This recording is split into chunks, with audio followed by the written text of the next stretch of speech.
if you're able to draw the picture, the thetas are very intuitive. Look at the region. Look at the region. I'm starting with an angle here. What's that angle? 0. I'm ending with an angle here. What's that angle? Pi over 4. 0 to pi over 4. Do you guys see the 0 to pi over 4?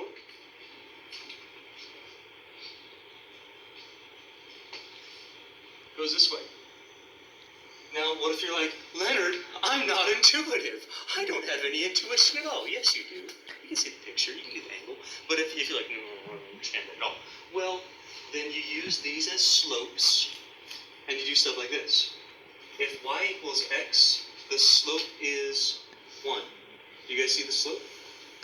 Tan theta always equals slope. Hey, where's tangent theta equal to 1?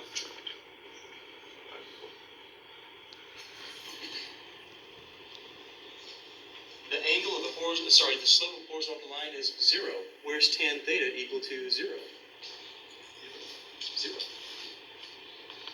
That will also tell you 0 to pi over 4. Head nod if you're okay with that one.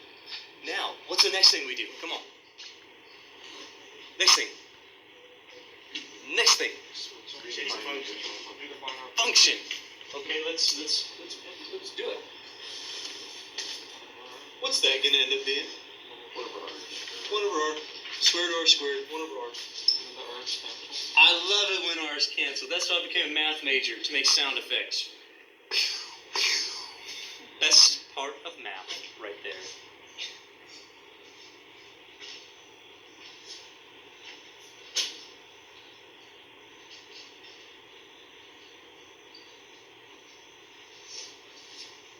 So if I eliminate my r, oh wait a minute. If I eliminate my r's, I have 1. Can you still integrate with respect to r?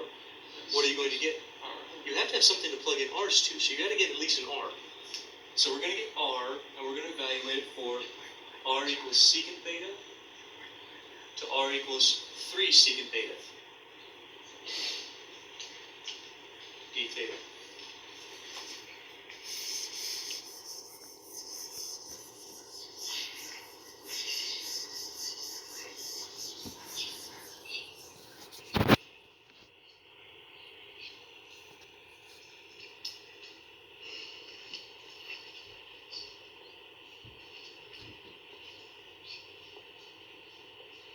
Hey, would you tell me something? Would you integrate this right now, or would you simplify this right now? Simplify. Please do that. Don't make your lives harder than they have to be.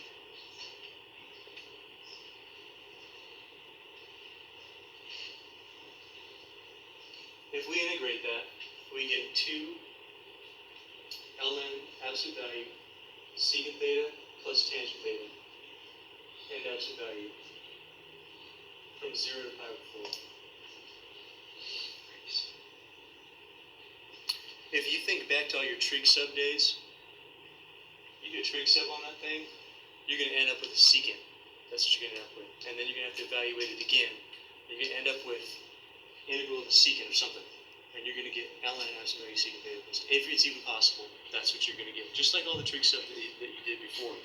If you do evaluate this, that 2 is there. And we get natural log